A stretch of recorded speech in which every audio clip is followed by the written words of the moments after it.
Sorry about that, everyone.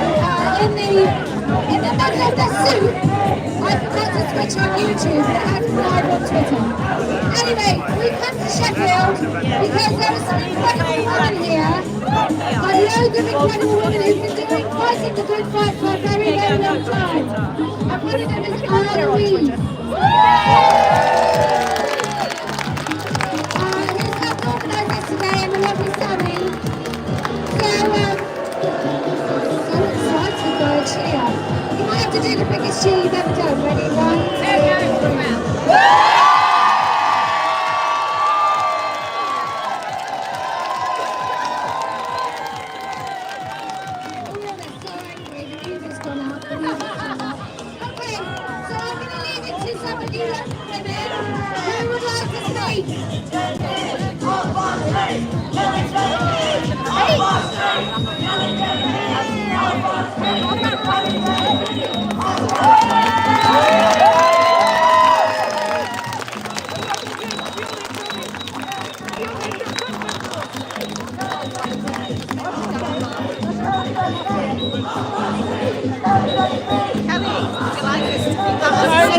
1, 2, 3.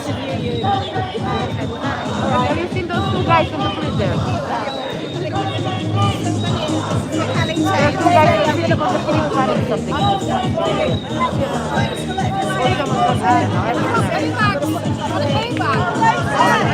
I can't hear her.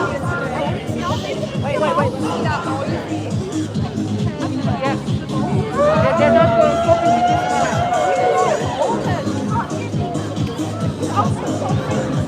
Okay, thanks very much.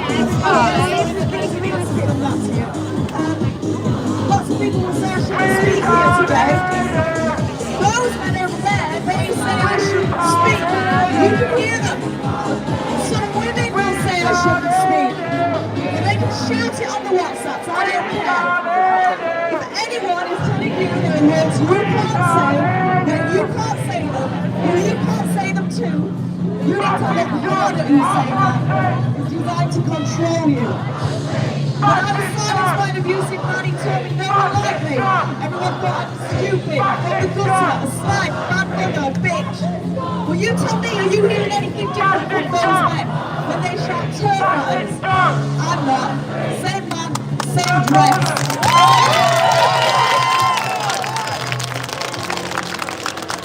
Women try to do the same. Don't speak to this woman. Don't stand with that woman. Don't say those words. Don't say them like that.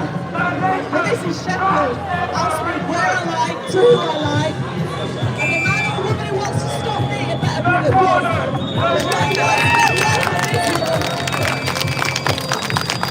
The women are still over there, that statue. They didn't get that statue made for them because they sat at home scared. Those women have their arms linked together for a reason, because it wins wars. And the ammunition they made won a war. And they aren't wearing dresses, they're in overalls. Because they did the work of men, but they never said they were men. Not one of those women walked out of the steel factories in this city in 1945 thinking she was anything but a woman.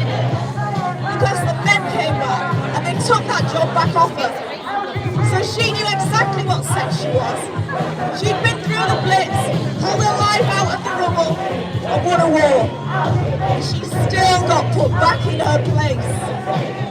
Those men there, they want you gone from public life. You took your place back in their world, got yourself some rights, got too loud, started taking up some space. And this is their answer, to call themselves woman and send you back home. And they'll pretend to be you wherever you are. They will pretend to be the police women who will search you. They will dress up as nurses and touch you when you can't object. They'll be in the refuge when a man who looks just like them has tried to kill you. So now there's another war, and we all need to be women of steel. Grab what you need, stand with women wherever you can, and fight.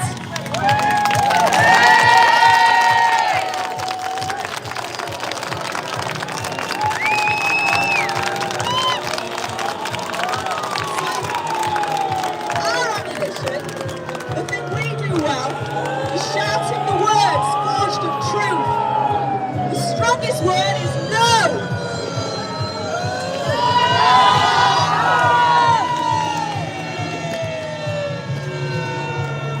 working together with other women in times when things look this bleak, when the threat is that strong, that's how we'll win the war against those men.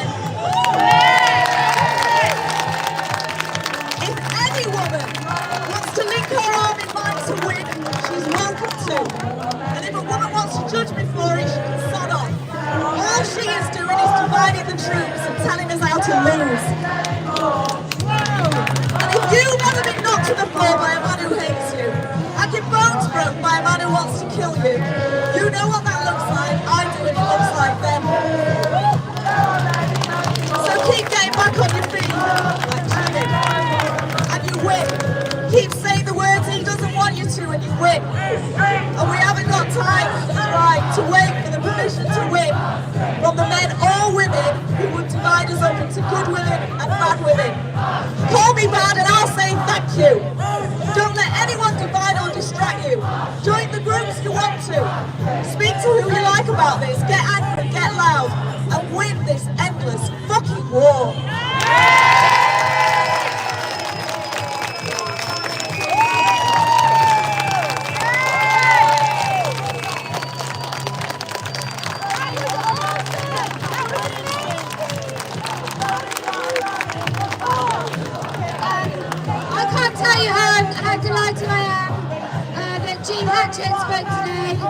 Because it shows that this is so much bigger than any single one woman.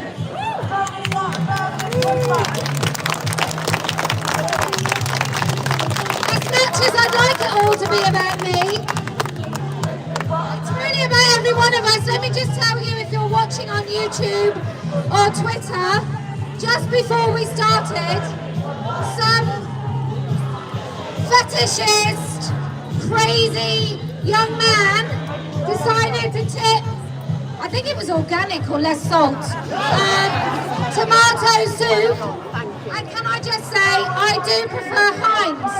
So, anyways, it was a good thing.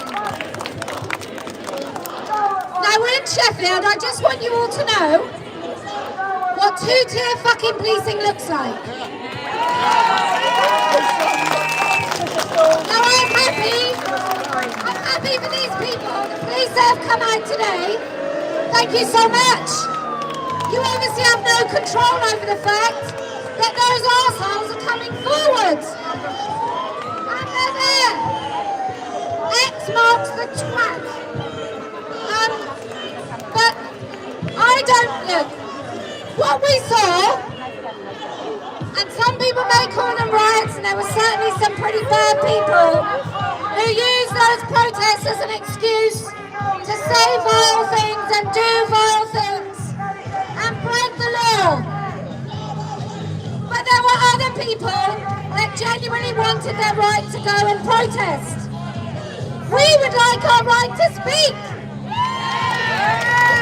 If I carry on the analogy, they're the rioters, we're the protesters.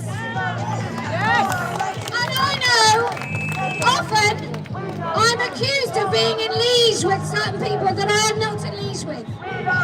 But if they were the people standing here, or those people there were standing here, and the apparent far right were there, do you think this would be happening? Because I don't! It's so annoying! Perhaps we should be violent, aggressive, perhaps we should break the law, perhaps we should be real nasty, prejudicial arseholes, because then I reckon we get some protection. But as it is, going lights are now beginning to surround. There's two people there, and they've all stepped forward about 5 paces. I'm going to ask my lovely assistant.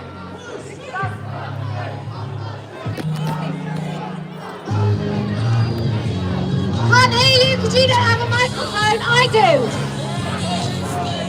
Okay, who else would like to speak?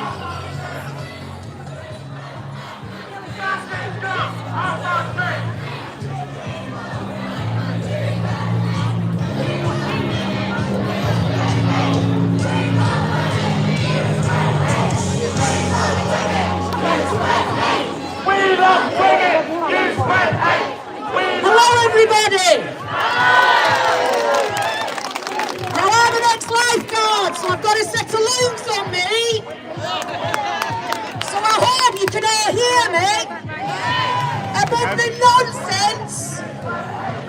getting ever closer, but yet ever further from achieving their aims.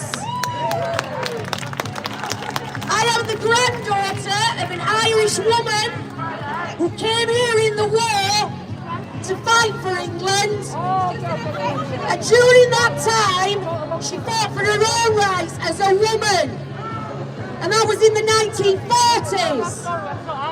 She raised my mother up in Leeds, a very, very strong woman, and she had her moment in the miners' strike. They supported their husbands and their sons, and in doing that, they discovered themselves. I thought that my time had been and gone in the 80s and the 90s, fighting for gay rights. And I find myself now, nearly 40 years later, having to explain to people that women do not have a penis.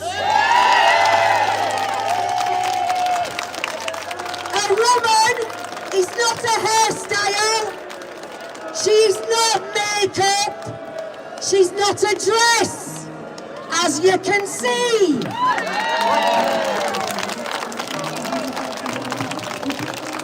I am now raising my grandchildren. Thank you to the policeman that paused earlier to reassure him I would be safe today. But you know why I know I'd be safe? Because I'm with women and women's allies.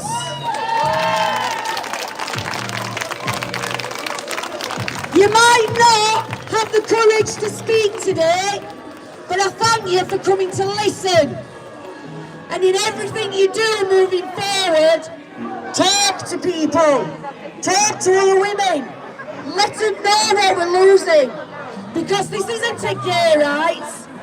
They're not gay, they're not part of our community. But today, it's not just about the women's rights. I see the men here supporting me. I see my gay brothers, and I thank them for it. But from today, in Sheffield, these are our streets. This is our place. And you can come as close as you want. We can smell you from here. So women, keep fighting, and the men that are here, keep supporting us. Thank you.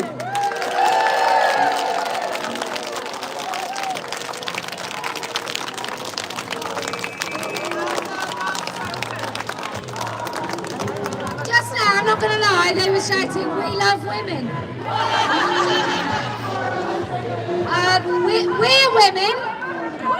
You're not. Well, most of you. Some of you, maybe.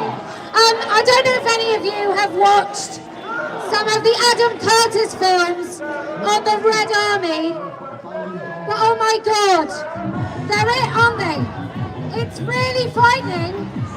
In some of the footage of the Red Army, the students bring out a teacher who they no longer agree with, and they make him confess, and then he's put to death. That's them. They are being sold this lie because actually they have no purpose. And so they look for one, and they find it, and they confuse it with hating and trying to control us. And who are we? We are women who've been catcalled. We've been women who've been sexually harassed at work. We are women who fear, who righteously fear when we walk home and we hear footsteps behind us. We have had these experiences, and we're now old enough to understand that when we thought we were infallible, when we didn't know we were vulnerable, that's when we were the most at risk. And they don't know this, but I just want to say to the young women, you just say no to one of these men. Just say no, just once. Just say no, you can't come in. No, you can't have that. and watch that maleness just ooze from every pore.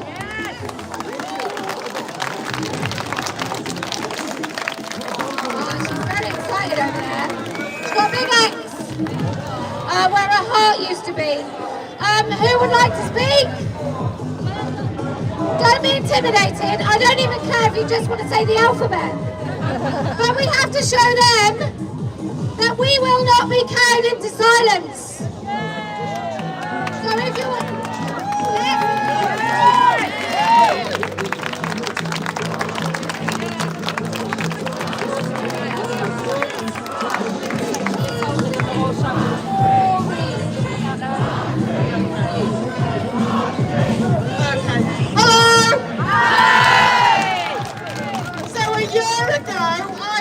Liverpool.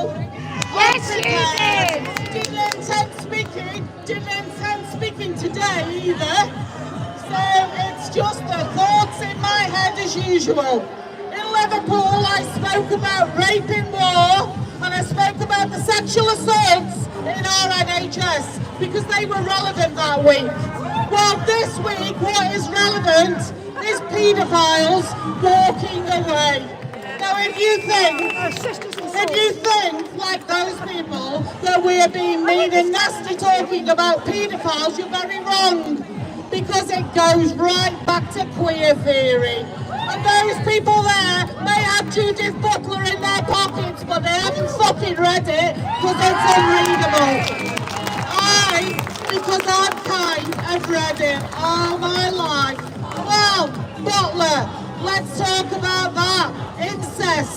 Incest. Don't bring yourself down worrying about incest, says Judith. What exactly does she mean? Who is she talking about? I don't think she's talking about second cousin marriage. She's talking about children and paedophiles. Right. Mailing. Gender critical women know about this man. He was a queer theorist. Great quote from Mealy. Paedophilia is ripe for redemption. And oh my God, right now it's being redeemed. And it's linked to you lot over there. You are morons, you are idiots. And you women who are standing with them, you're in for big trouble. Because when your big mate with his gold dick insists on coming into your bed and you say no, you're in serious trouble. Lovely flags. Oh my God, Antifa, they're here. It's the expenses that... Looks like Antifa flew in from America. Wonderful. So I would suggest that you lot especially, because all this lot know about it, is your look at queer theory. This weekend in America, there is a MAP camp out. MAP stands for Minor Attracted Person. They're having a camp out. It's a bit like a vegan camp out, except you don't swap tofu recipes, you swap pictures of children being raped. We're at a point now, because of queer theory, where looking is not doing, and you can walk free. Well, you know what? If you're looking at the doing, that child is being raped. And it is completely linked to this bullshit over here. And I would suggest that any woman, any decent man who is a father, has a sister, a mother, starts thinking and supporting the women that have to come and stand and deal with this shit. Anyway, have a lovely day.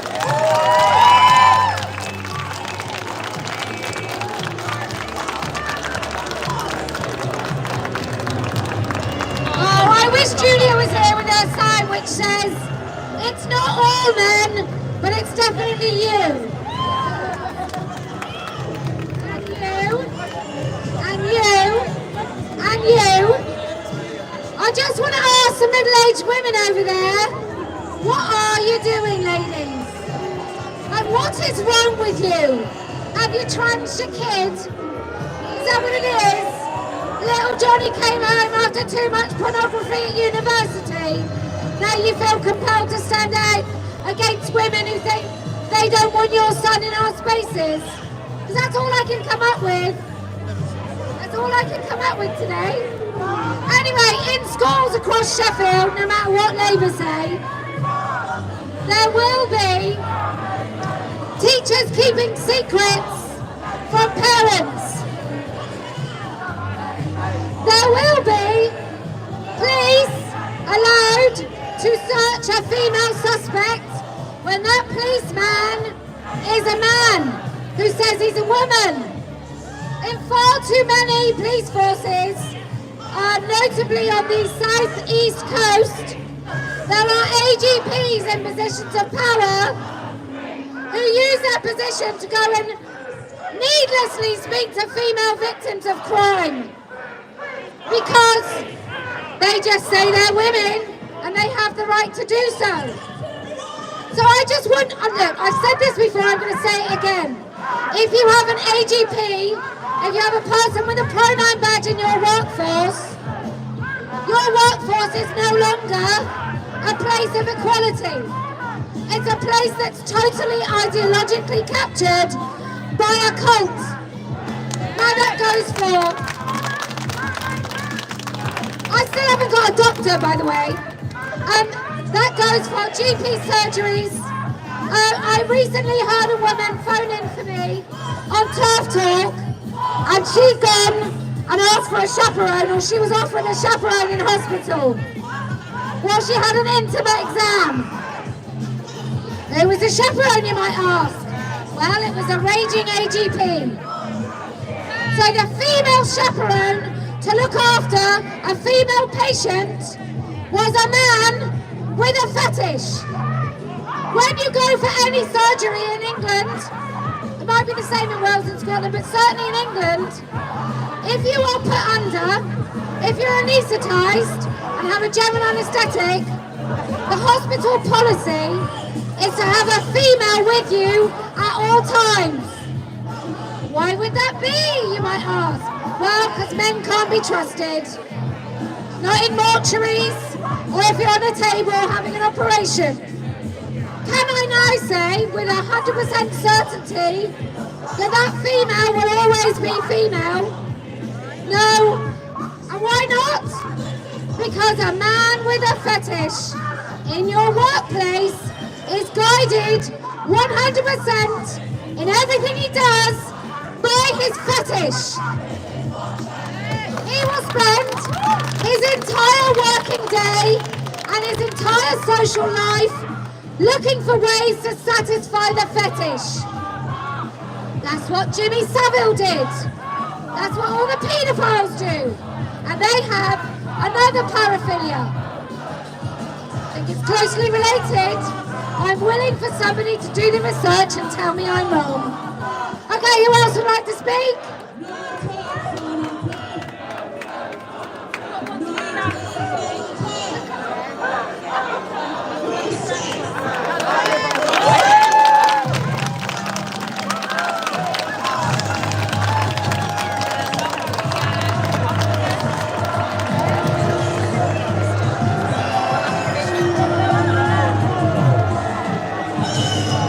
I'm reading this out today for a Sheffield woman who can't be on camera. This is a speech and a statement on conversion practices that's happening here in Sheffield. Many people noticed that with all the questions to politicians about women's rights ahead of the general election, that Stonewall went silent, and there were rumours that Labour had bought Stonewall's silence with a promise of one or more big concessions after winning the election. Some think there will be concessions on Gender Recognition Act reform, bringing in self-ID all in but name, if it just allows one doctor to sign the certificates. But many think the promise will be including gender identity in the planned conversion therapy bill. Even though this runs completely contrary to Labour's promise to implement the caste review in full, which says that conversion therapy will frighten away even more doctors and therapists from providing specialist care in struggling CAMHS and gender services. 18 months ago, after hearing about one local example of adult religious gay conversion therapy and ignoring the national research that didn't demonstrate a significant problem with minimal debate, Sheffield City Council passed a statement on conversion practices. Without robust evidence, their statement suggests that trans people are the most likely to experience or to be offered conversion practices, and that involves mental health professionals and family members as well as religious settings. Sheffield Safeguarding Partnership declared an affirmative approach to gender identity and approved what it called a clear, unambiguous and empowering statement about conversion therapy, irrespective of the legal position. It also approved a strategy to raise awareness of conversion therapy and referral pathways with council staff and the public to specifically target psychological talking therapies of coercive and abusive, with a warning of disciplinary action for professionals thought to be trying to change people's gender identities. The council were made aware of the findings of the interim CAS report and of concerns about transing away the gay, but this had no impact on most of the councillors who decided to approve the statement. Let's hope the release of the final CAS report has made them reconsider their position and made them understand the importance of talking therapies as a first-line approach for children confused or distressed about their gender. This is our council deciding after one report of gay conversion therapy and after talking to LGBT groups to create a strategy that ignores the emerging evidence against gender affirmation. Our council, Sheffield City Council, deciding to ignore the national legal position and to single-handedly devise policies that risk family breakdown and separation, that risk disciplinary action against professionals undertaking neutral, explanatory separation, risk disciplinary action, Despite leaving Stonewall several years ago, Sheffield City Council, including its safeguarding team, is completely captured by gender identity ideology and is a danger to vulnerable children and in adults it is supposed to serve.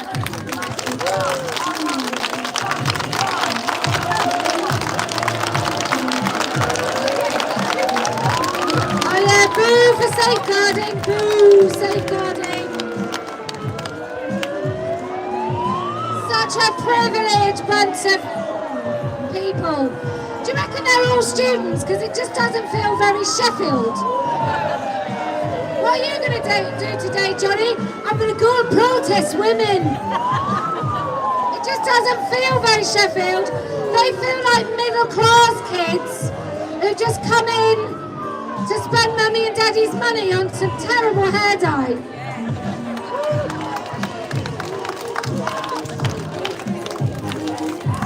In a city where I'm sure there's much crime right now, isn't it quite repulsive that in order for women to speak, so many police officers have to be here? And what an absolute disgrace. Can I just say, they all look really joyful and happy over there. It's the hormones, kids, don't do it. Or it's the really antisocial haircuts. It's very odd to see such a group of people, and often what you find in these groups is you find just regular looking middle-aged or older men telling all the girls and the silly boys how to behave and what to do. They're often orchestrators. I personally think they're part of the Socialist Workers' Party or Antifa, because they always seem to look the same grungy type They were always on the peripheries of any sort of strike. And they'll be there telling people how to do the maximum destruction without being criminal. They're very, very clever, they know the law, and they will get these very easily persuaded children to go and do whatever it is they like. But can I say to all my fellow middle-aged mothers, this is helicopter parenting. This is what you all did. You all decided that whatever your child wanted, they had to get immediately. And now they can't bear to hear the word no. And I don't know about you, but my kids went to a state school and they didn't use the word no. In fact, they didn't use the words girl or boy either. It seemed to come in at the same time. They would say things like, Sarah, you're on a red. You're on a red now, Sarah. Or that's the number 4. Oh, it's an amber. And Sarah's thinking, what does that mean? And everyone, the adults helping in the classroom are going, just tell her to sit down! Just tell her to be quiet, get on with her work and stop distracting everyone. No, you're on a number 3. If you get to a number 2, you know what's going to happen? Nothing. Absolutely fuck all. To be honest, pretty much nothing. So anyway, it's not just about me talking, but it's about you talking, and you do have to. You've got to talk. Come.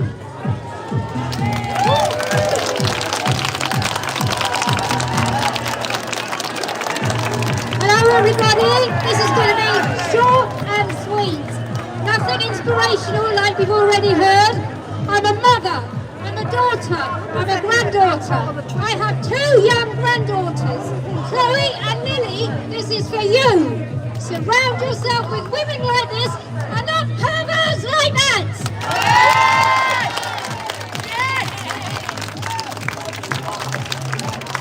I think nothing more needs to be said there.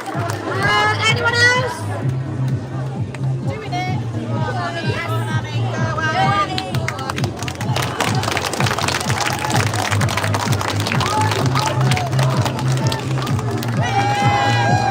Hello!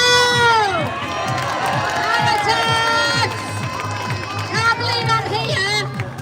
This morning I had my breakfast and I wasn't coming here. My friends are here. And I couldn't miss out, so I had to be here. I've never been to Sheffield. And now I'm here, and there's one big reason why I've never been to Sheffield. Because my abuser was from Sheffield. So that's why I've never been here. And now I'm taking Sheffield back from me. That man was relocated by his church. His church sent him to my town. He came to my church. He weaseled his way as far as my bedroom. That was when I was about 9. I know what a man is. He made every excuse. If all these excuses round here were around then, he'd have been doing that as well. I sent that man to prison. He did. He should have. He did what, a 4-year sentence, and he did 2 years. And I hope it was 2 years of hell. No woman has a penis!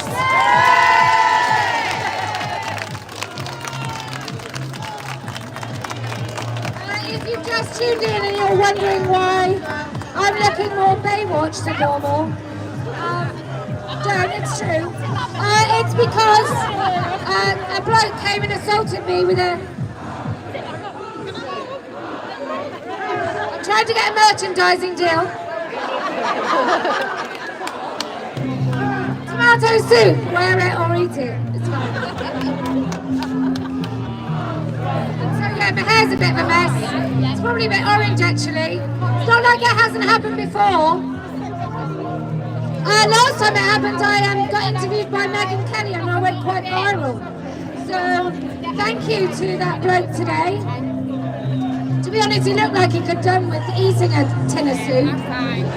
But as far as I'm concerned, tipping an unknown liquid on a woman who isn't prepared because you want her not to fucking speak is an act of terrorism.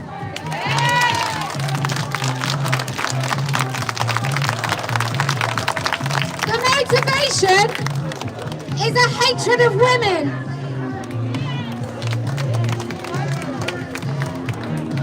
And I can't wait, because I'm not going to drop it, and I'm sure Mary won't either, but because she was also assaulted. We will make sure that that man gets to court, and can I just say for the record, I will misgender the fuck out of him. I will be saying, he, him, in every one of my answers, whether it's required or not. Mrs. Keen, were you frightened when what did you feel about the tomato soup? Was it hot or cold? Well, when he, him, poured the tomato soup from his hands, I was very worried that his penis might touch me. But, look, in a tiny way, I feel sorry for the spoiled brats, that they have no understanding that if they think this is how they can go through the rest of their lives, can you pack up tonight, John? Fucking protest? No. I'll have a protest. I'm not going to pack away. No. You can't do this, kids. Because they never were taught what good manners are and how to genuinely fight the system, and instead they formed the Red Army. Okay, who else would like to speak?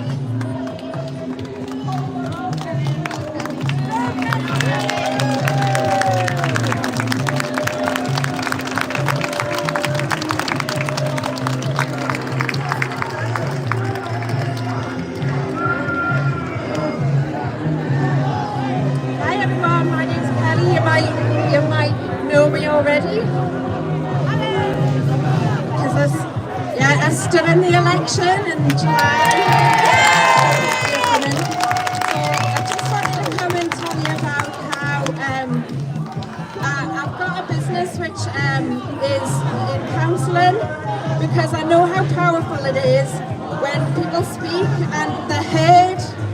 So I'm a trained counsellor, and I've also got a care business because I know how important it is to connect with each other and have a community, especially for older people and disabled people who are less mobile and able to go out.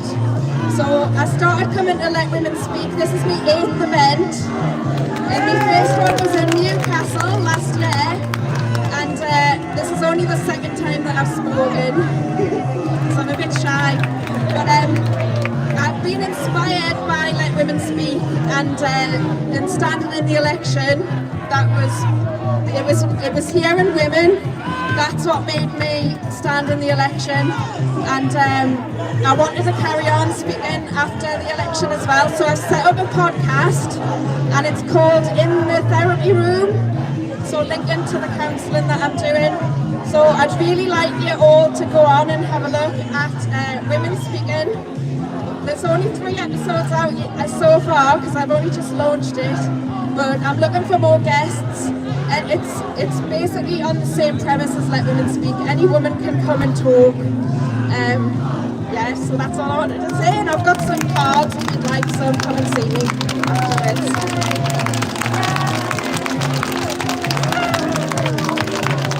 I just want to remind everyone that I am leader of Party of Women.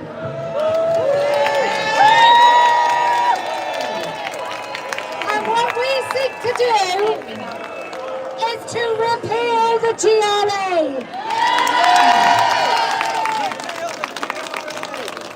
We seek to remove the word gender from every document in our government that seeks to be thought of as serious.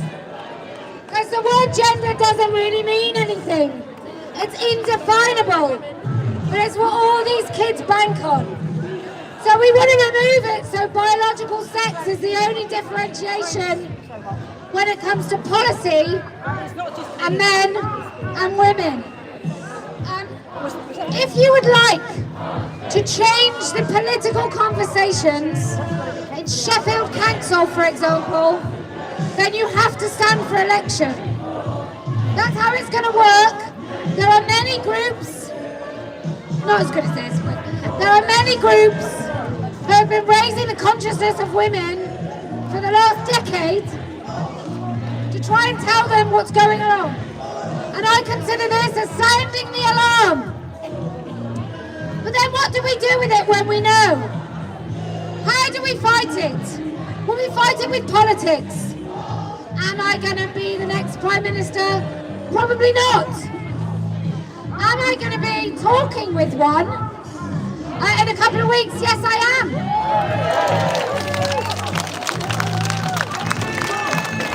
I can't even make any jokes because I'm going to meet her in 2 weeks.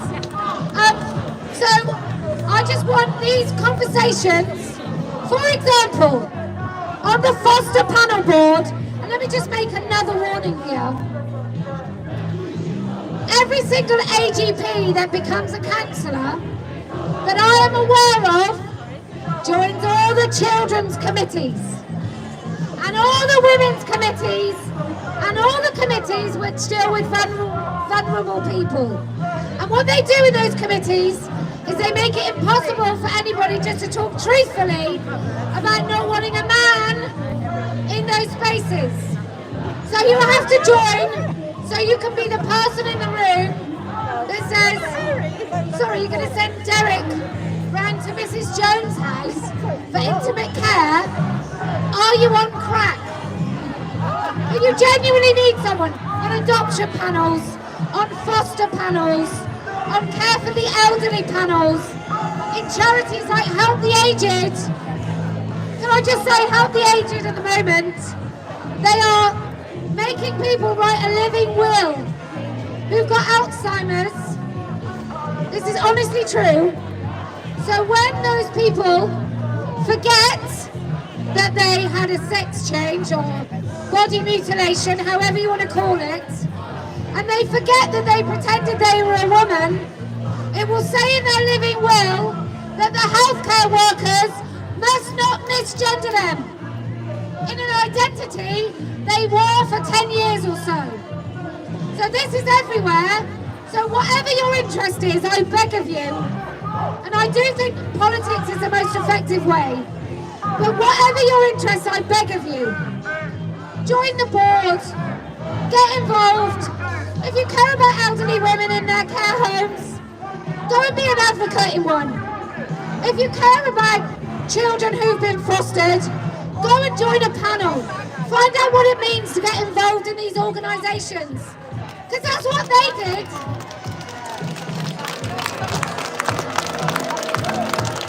Oh yeah, foster care. Boo. Go and volunteer in a children's care home. Because those boys and girls are the most vulnerable children in our country. If it's not this cult, it's a grooming gang. If it's not a grooming gang, it's just a nasty bloke doing something on his own. And if it's not that, it's absolute neglect and a childhood without love. So if you care about that, go and do something about that. But I promise you, if you want to feel like you're doing something, the only way to do that is to actually get off your arse and do something.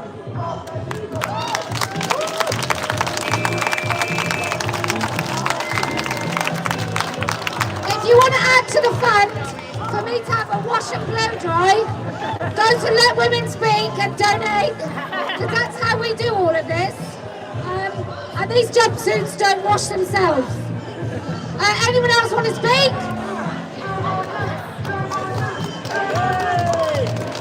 Oh, go and put your mother's knickers on.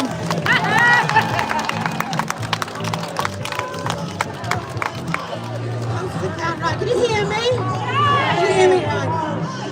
It's very important don't you get involved in politics? There's three things that we've got to do. We've got to lobby, protest, and look at case law. It's very important to do all these three things. In my life, I have influenced politics and policy, and I'm prepared to do it on this. Now, Becky Taylor has just been brought in on a panel to look at the curriculum, at the school curriculum. I'm very dubious about the 12 panel people she's got to look at this curriculum. 4 of them are from the Oak Foundation that are all captured by ideology. This worries me. We must get together to lobby, protect, teach, our duty. Now, very shortly, they will be putting out a call for evidence. Anybody that's got a child damaged by this very damaging ideology, please put your evidence in. We can all support one another. I think we ought to lobby Parliament. We all need to go down. Sex Matters had a very, very good lobby last Wednesday, I can't remember the day. They had a very, very good lobby. 400 women went to that and it did a lot of good. We have to use all these aspects. One thing I will say about all those over there, this is the movement of the fourth right. It's evil, it's got the flags, it's got the dangerous experimentation on children, and it's evil. Woo! Woo!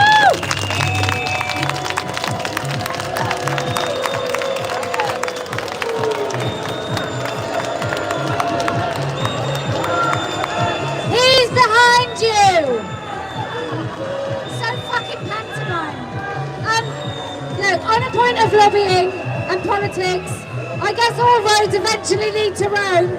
I just don't have the time for it. I don't think any of us have the time to wait. So whilst they're lobbying, and that's great, and all power to them, I want you guys to be in your children's schools and sat outside. Very short personal story. When two of my children were small, they both had the same condition after birth of being tongue-tied. And the doctor said to me, oh, you have to get it done as soon as possible. And my son had surgery before he was like 10 months. And the next one they said, oh, he could be 18, 20 months. So I was like, well, this doesn't make any sense. So I said, okay, well, I'll just come back every week until he has his operation. He said, oh, you're going to be the squeaky wheel. I said, well, yes, I'll be the squeaky wheel. 2 weeks it took. 2 weeks. We women are used to putting up and shutting up. We are used to shrugging our shoulders because we've had a lifetime of putting up and shutting up. That's why many of us have husbands who it took a really long time to get it. Yeah, but well, maybe some of them. No, all of them. Every last one of them, every last one of the men that comes into our space means us harm. There's a man over there doing a wanker sign to me. That's how you do it, love. It's not how I do it.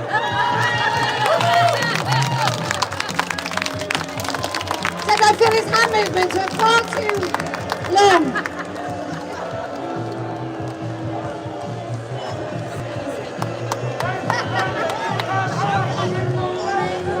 I'm not hiding, you dick! I'm right here! How am I hiding? Hey ladies, these are all the men that want to come into your toilets! Honestly, women up north, oh my god, they look so incredible when they go out at night. I don't know how they do it, but we don't do it where I live.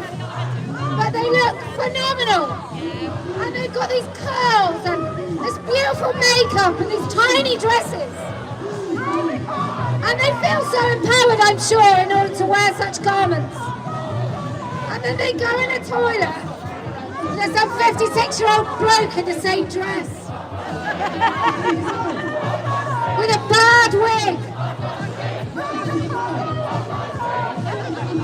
That's a woman saying that. You're a woman. We can hear your woman's voice. You're doing men's work. Why do these women do so much work for men? Oh, they're so progressive, aren't they? Anyway, so what we're doing with Let Women Speak is we're doing a specific action outside of schools. I don't recommend you do it outside your own children's school because you don't want to make your child a target or feel embarrassed. But get together with some women and swap. And then what you're going to do is you're going to give out leaflets and information about the policies that are happening in school. I don't trust this government. They seem very much like the last government, who seemed very much like the government before, who weirdly seemed like the government before that. And then there was a government before that who felt exactly the same. So strange. Rishi Sunak, oh my God, it was like something bizarre happened right at the end of him being Prime Minister, where he suddenly knew what a woman was. And Keir Starmer has said a few things, but I guess unless it's expense related, he's not really listening. So, Angela Rayner, trans women are women's rights. Women's rights are trans rights.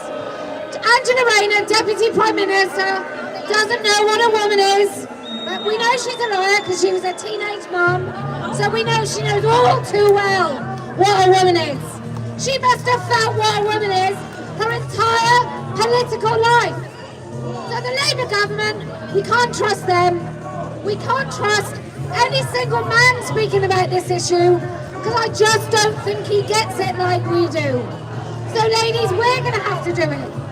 Not the woman next to you, not the woman behind you, not the woman somewhere who speaks quite eloquently on the internet. No, it's going to be you. It's going to be you. And you.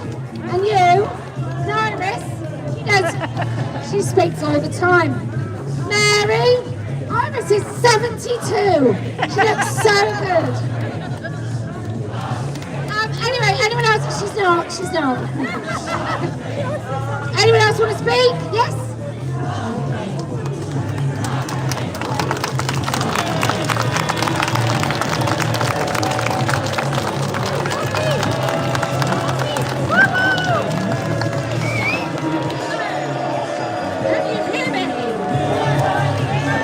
You can't see the let them speak. The mic has to be up like that. Drop it down. I'm trying to talk onto the mic. I've read you bad, or is it bad news? In July, Sheffield Teaching Hospital's NHS Foundation Trust announced it has received the Stonewall Gold Award for a third year. And then it's climbed even higher on the Stonewall Workplace Index. It's now ranked 20th in the Stonewall Top 100 Employers, making our local hospital trust, which includes the Hallamshire, the Northern General and Western Park, joint highest of all the hospital trusts in the country. It's all right, you've done it now. The senior EDI manager said she was proud of her work and of playing a part in creating a society that is truly inclusive for all marginalised groups. But who really are the marginalised groups here? Is it those in the LGBTQ community who we see celebrated and fawned over, even infantilised with their supposed inability to cope with opinions they don't like?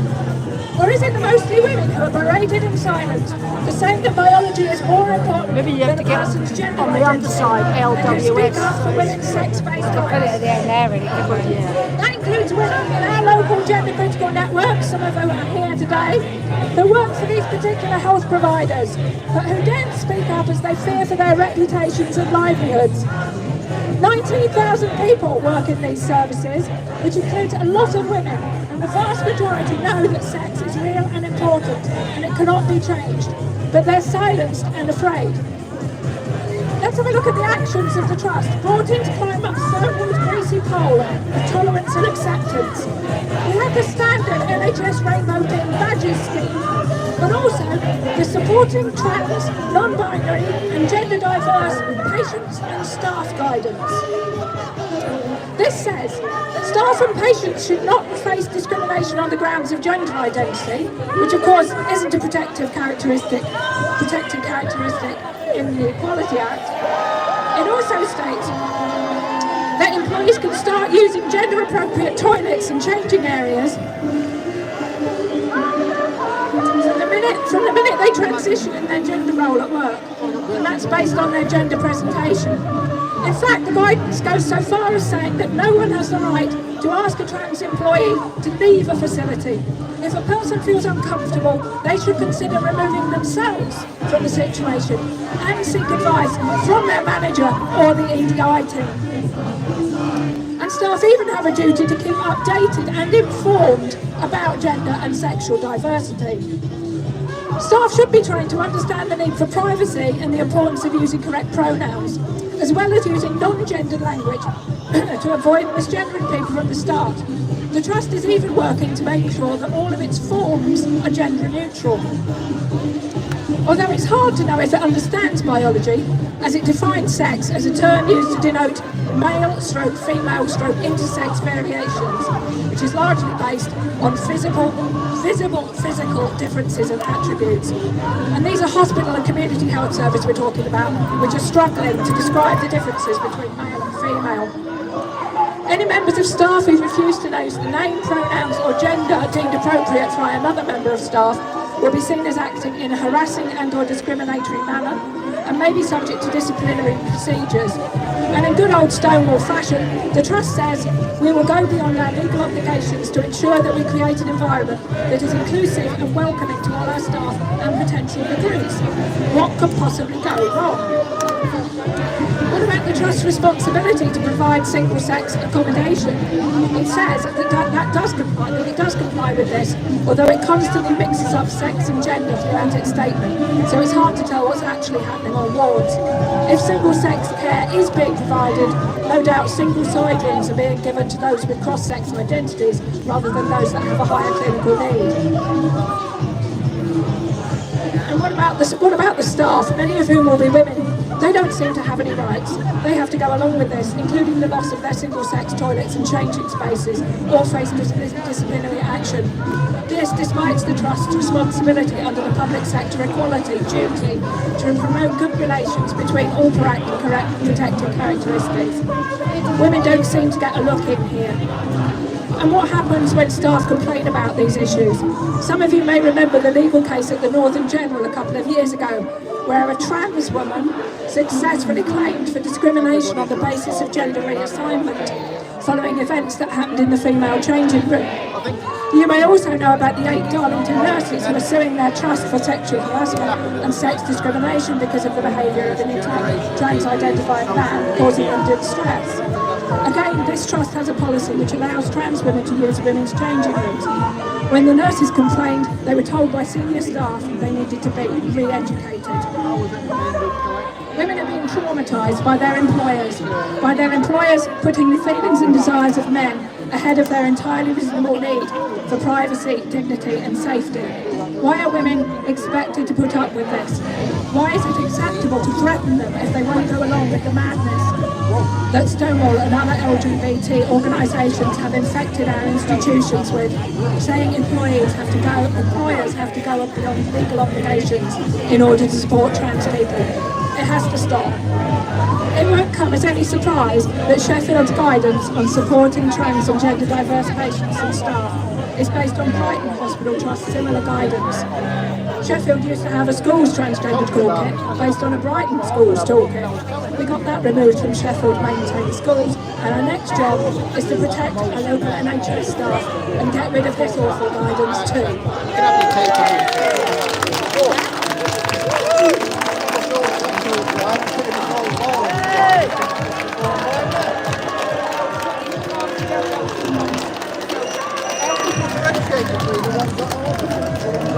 They've all come out for me today.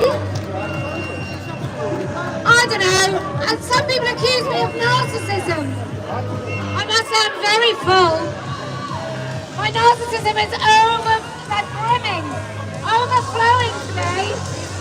My ego is just ridiculously large. There's so many of the lads coming learned from me today. Especially with their very funny satirical signs that say, to us women, you know us women? Us women, trans people fought for our rights. Do you remember Emmeline Pankhurst with her friend John, who then became Deirdre? Oh my God, he was such an amazing suffragette. Good old Johnny the crossdresser, they called him.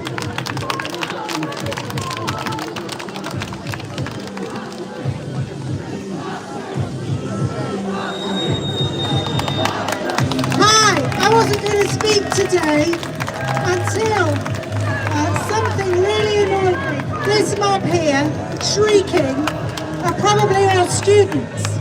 I was a student at Sheffield University during the time of the Yorkshire Ripper, and as females, we're not allowed to walk on the street.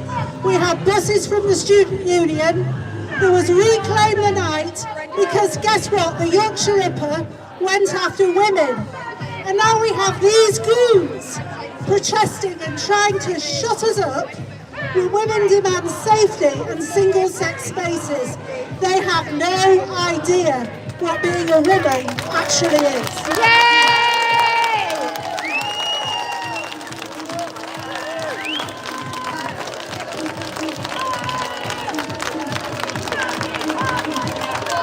I'll buy them all a ticket to a pantomime, so they know when to boo. Who else would like to speak?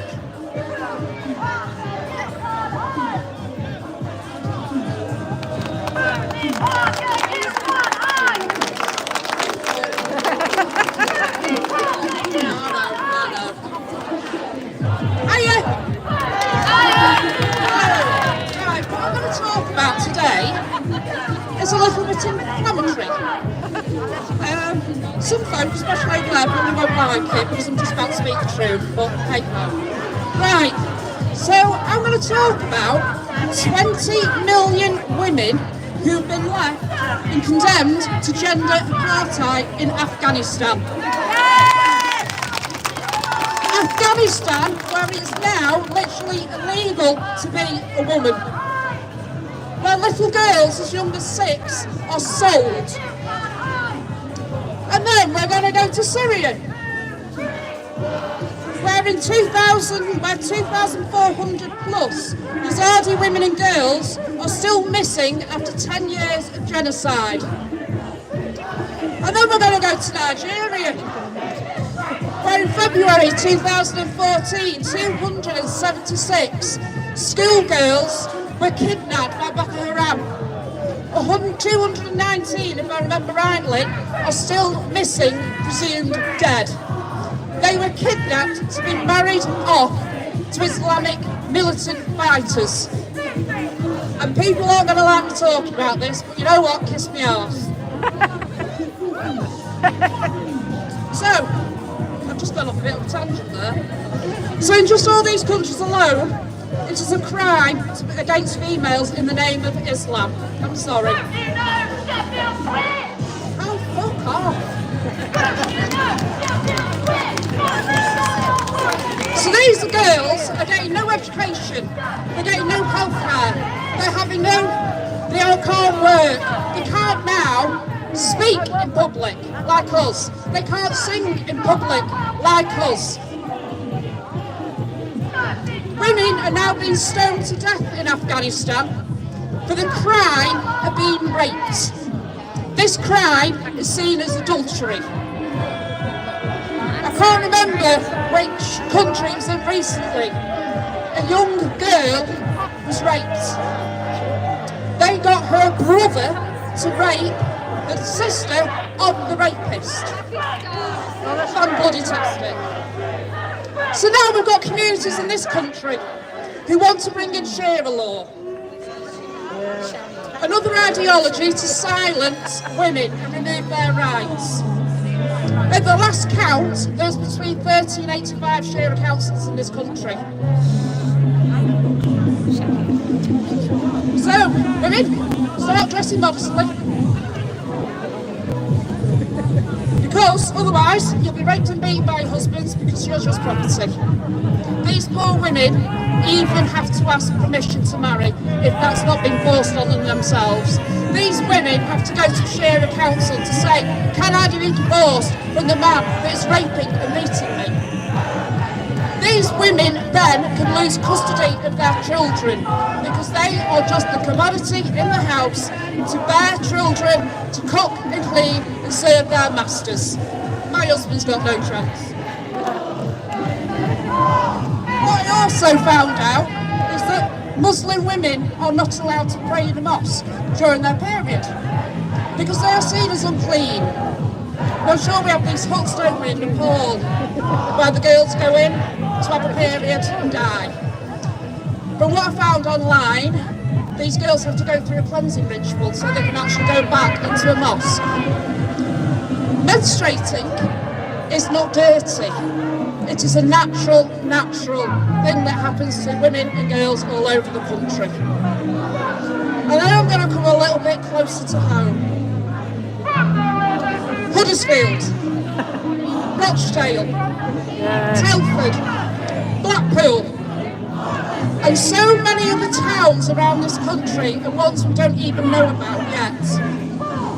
So these predominantly Pakistani Muslim men, yeah, that's where we're fencing fucker again. They saw girls as a commodity, a possession to be bartered with, sold to the highest bidder. And the police, and our lovely CPS, and adults, where were the adults in the room? They all clubbed together and they defamed these girls. There was a girl aged 11 who was arrested for being a prostitute. Yet the men, oh no, they walked free. Why it's taken 21 years to actually imprison the last bunch? Thank you, Keir Starmer. Keir Starmer hates women. I don't think he fucking realises he's married to one. So, men, sorry to any men here, they only seem to be interested in women's rights when it can be used as a stick to beat Muslim men with. And this can then start proving difficult for us to have the conversation. These stick-beating men who wouldn't piss on us if we were on fire. It's not racist, it's not bigotry, and it's not phobia, it's simple, basic facts. I've just got one last thing. You're lucky. We all know what happened on 7th of October. We all saw the camera footage. We all heard the conversations and the gleeful phone calls. We saw the bodies. We saw the women covered in blood, paraded, dead in the back of jeeps. These crimes are chilling, inhumane, and yet again in the name of Islam. So I stand with the women of Afghanistan, Syria, Nigeria, Israel, the thousands of girls in this country who have been let down by the state. And I stand with you guys as well, being able to speak my mind about these issues, as they are seen as too inflammatory. Thank you.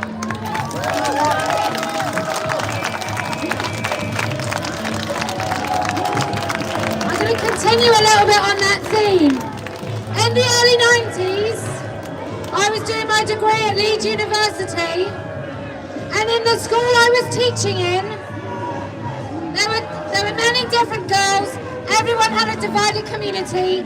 There was no mixing. So you had Pakistani Muslims, you had Jewish children, you had white girls from very poor families, and then you had mixed race and kids, black kids.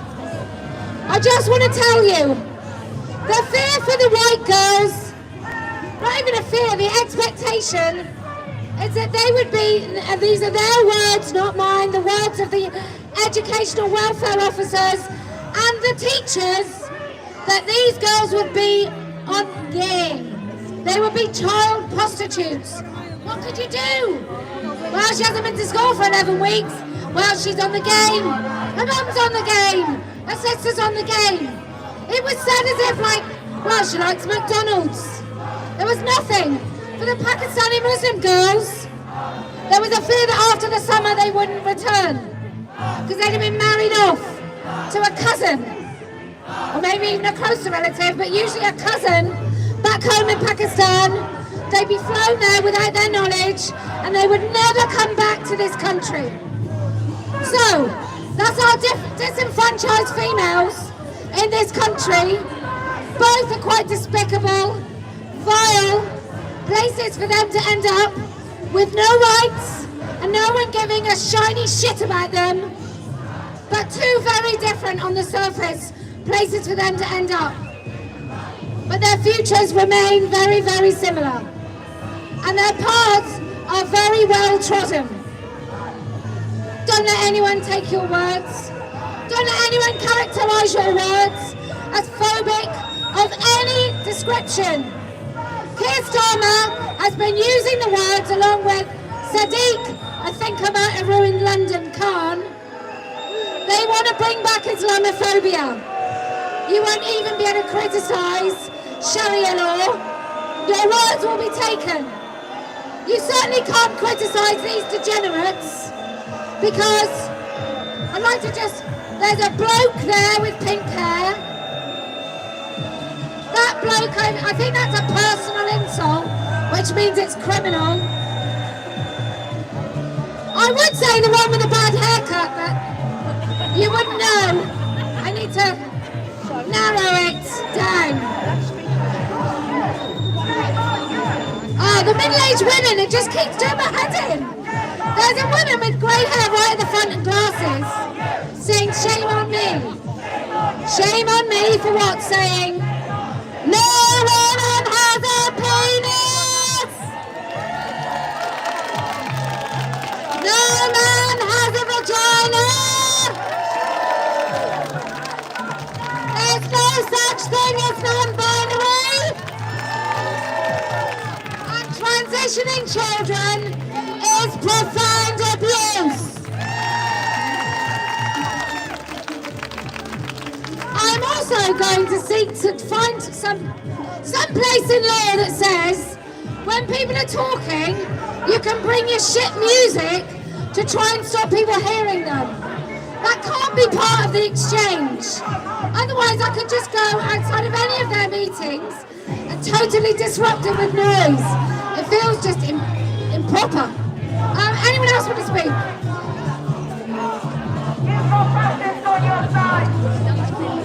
I think they keep talking about Twixes. I don't know.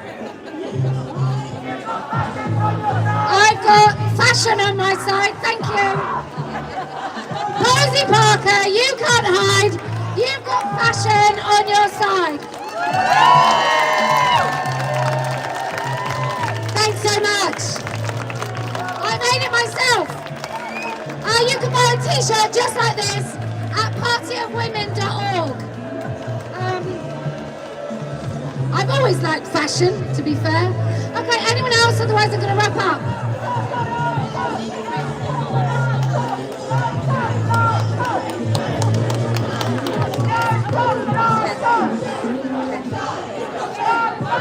Hi everyone, this is my first LWS. Thank you very much. I'd just like to say that I've always been involved with left-wing politics and direct action for the reasons of social justice, and that's why I'm here, this side, not over there, because this is the side of social justice. Part of free speech is the right to be heard, and only fascists stop people speaking and make them think the same. That's all I want to say. You and I are going to go to the police. Anyone else?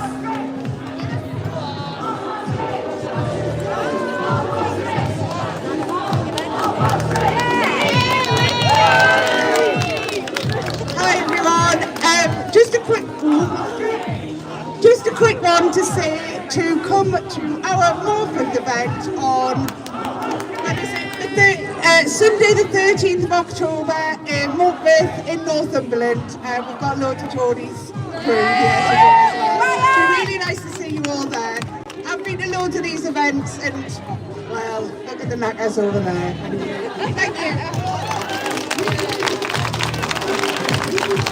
Come to Morpeth. Arena lads, come to Morpeth. Anyone else? Anyone else? Okay.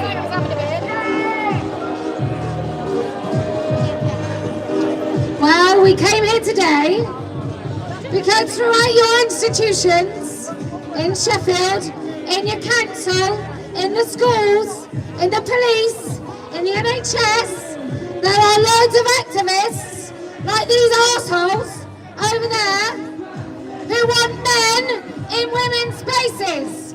Keep your dicks out of women's spaces, boys. Even the little ones.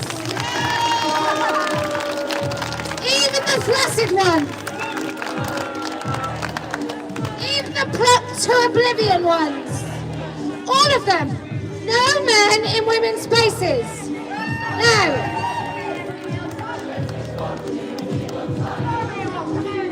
community apparently looks like a group of men dressed like degenerates with a load of women on their knees. That's not the community I'm in.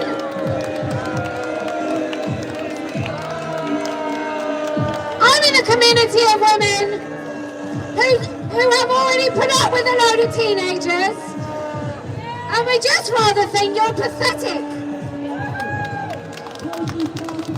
So anyway, if you happen to be walking past,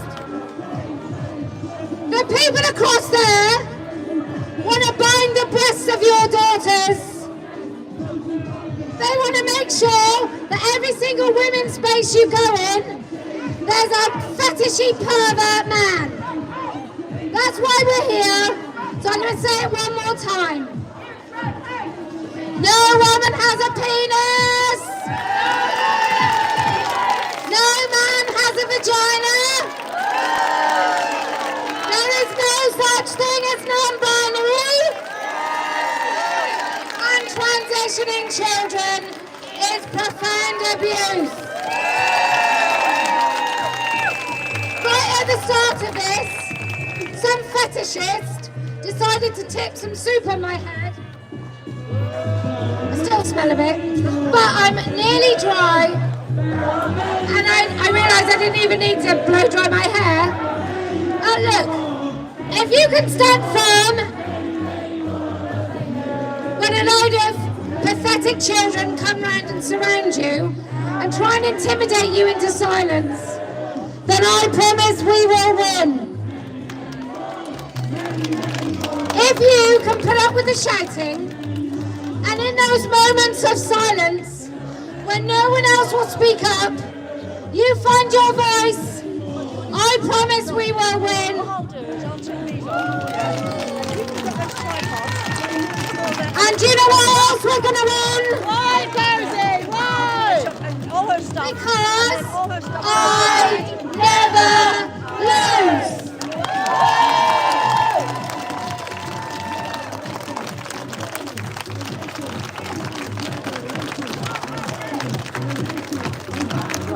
So if you keep it all over there. Yeah. Yep.